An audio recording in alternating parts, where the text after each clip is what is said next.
this is kind of the progress of Trump's collapse. And Trump is going to completely start to come apart between now and the midterms, and probably even before that.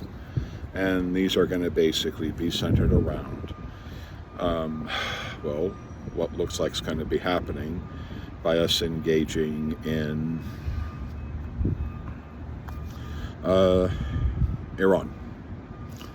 Because Trump's going to be looking to, because Trump needs a war, because he needs to be able to come up with some sort of martial law. And the reason why that is because of the events that are happening today. Number one, here in California, a federal judge just basically said that ICE can't just grab anyone anymore. It now needs warrants. It now needs probable cause, all of that stuff. It just can't roll into a parking lot and grab a bunch of people, or come up on a bunch of people picking fruits and vegetables in parks. That they have to know exactly who they're after. They need to know precisely. That they have to basically follow the Constitution. They have got to have a warrant for an arrest before they conduct an arrest. And that ends that. At least for now. It puts ICE into that position where it has to follow the Constitution, and if not, then they are in defiance of a court order, and their leadership can be arrested for being in violation of a court order. On top of, hopefully, California state law, which prevents this type of behavior from happening in federal law. So that is moving forward, which is going to start making Trump very nervous, because that will restrain the power of ICE to just grab anybody across the country, and to force them to follow the Constitution, which means they can't do this crap.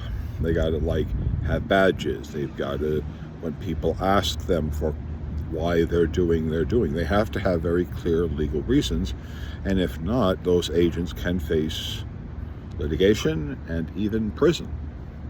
Or their cases, the people that they're trying to apprehend are going to say, you violated our constitutional rights, and the case of deportation disappears in an instant because you violated the constitutional rights.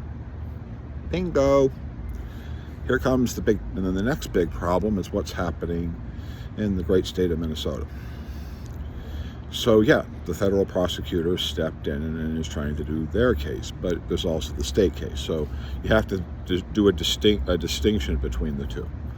Now, the federal prosecutor is obviously a Trump appointee. He is influenced by Pam Bondi. And originally, the person came out with a very brutal statement about exactly what this son of a bitch did. That he dressed up like a cop. He made his diaries and all this stuff show that he was trying to go to very grave detail to make the uniform look like a police uniform, to make his car look like a cop car as much as he possibly can, so he can drive up into these driveways and people will think that he is an officer of the law and therefore trust him. So he can walk up to the door, knock on the door, a person opens the door, and he shoots and kills them. Well, he did that successfully killed the former speaker. Another state senator got 9 bullets, but he carried in his possession a list of some 30 some odd people that he wanted to go out and kill. Basically, Democratic elected officials in 2 states, as well as the events and that sort of stuff for him to go to.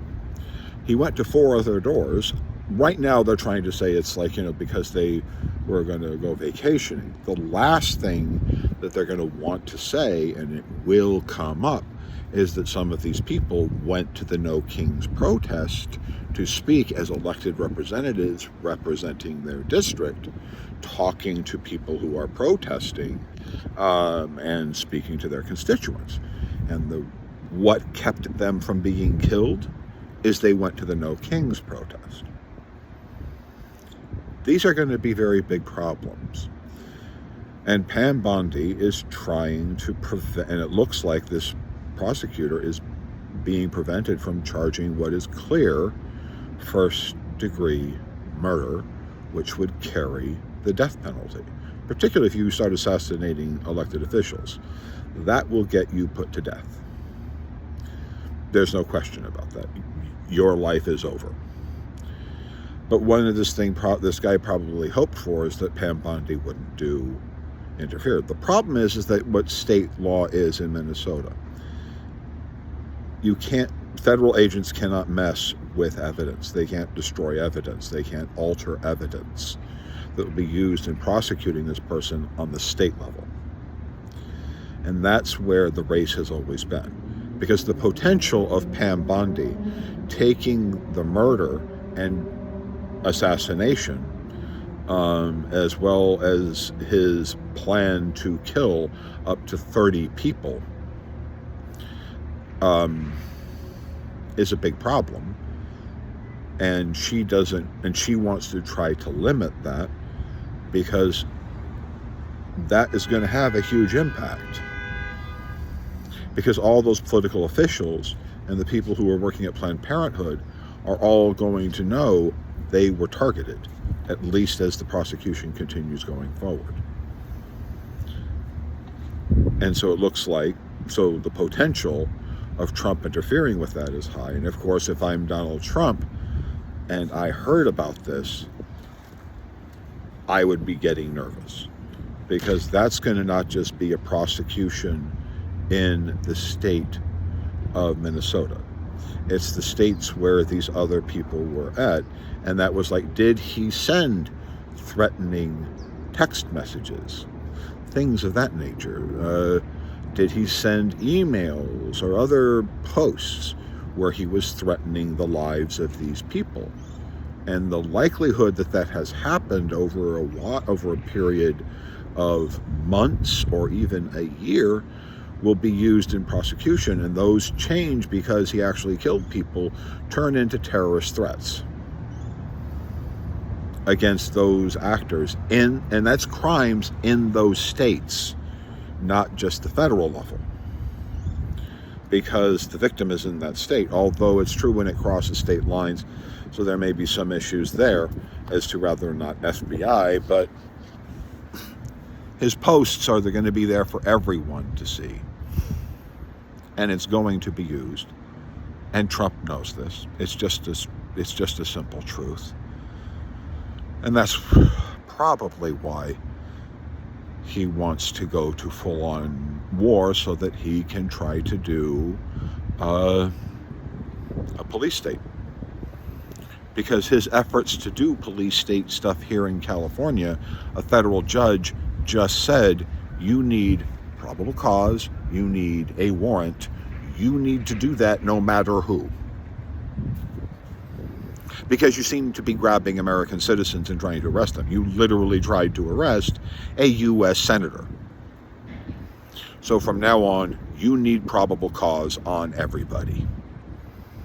You need probable cause and you need a warrant on freaking everybody. Because you people are arresting U.S. citizens who are office holders,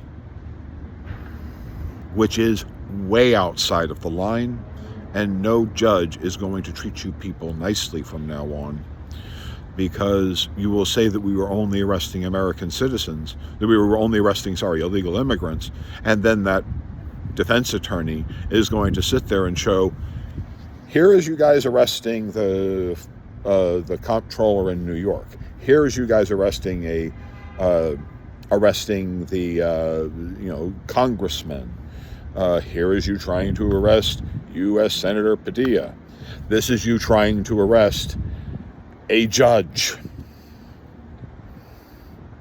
Yeah. It gets serious now. Trump's police state style actions are going to be seen by courts in a very different way. And hopefully state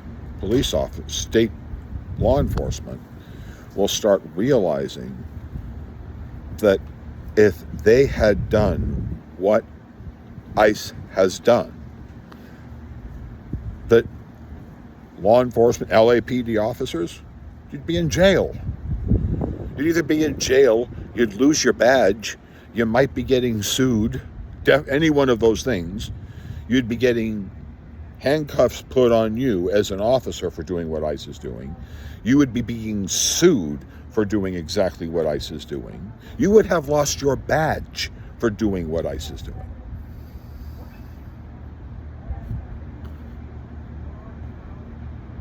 This is going to be over, and the judges have just decided to tell Trump's police state. And so Trump is now trying to amp up the police state, because in order for him to be able to enact the type of acts that he's been wanting to do, to suspend habeas corpus and all that stuff, requires an actual war. So he is about to start a war so that he can try to do that. So you can expect two things that will happen going forward.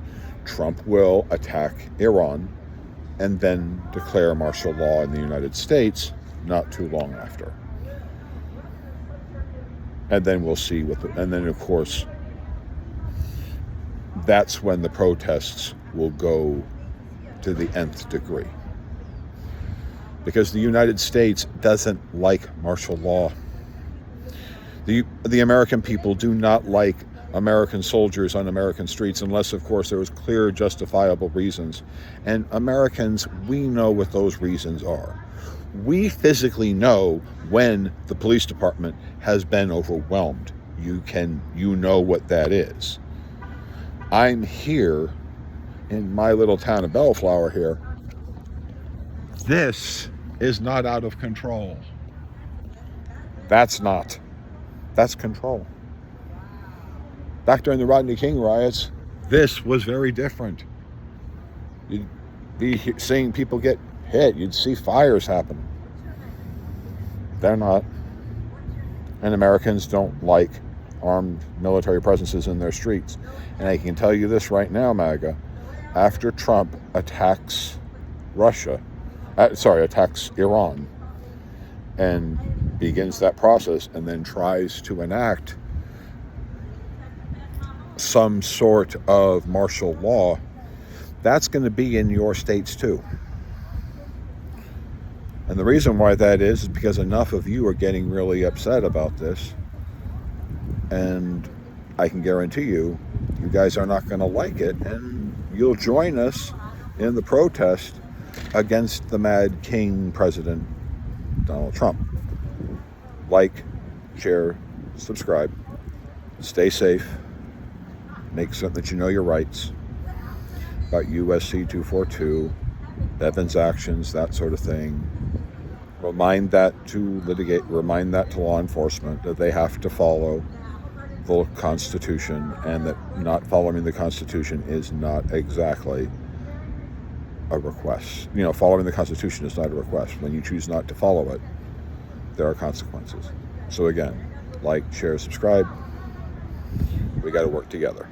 Talk to you soon.